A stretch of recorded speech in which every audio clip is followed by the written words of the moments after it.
How to convert video to live photo on an iPhone.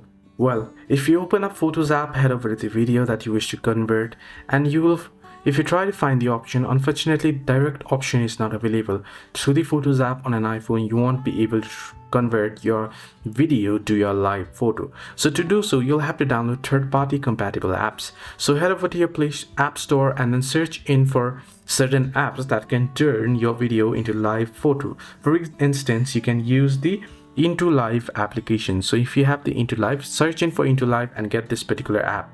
Then open it up. Once you open it up, you want to grant all the necessary permissions and then proceed to tap on new project from the home page and select the video and then tap on app. So you can simply make it shorter to turn it into the live video, right? You can also increase the speed of it, right?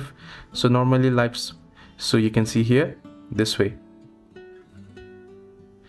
And once you have set it, now what you can do is you can proceed to export it as the live photo option. So you can see live photo, you can upload it on free for up to 1080p on 30 to 50 fps, and you can save the photos. So this is how you can easily convert video to live photo on an iPhone. Hope this video was helpful. To like and subscribe.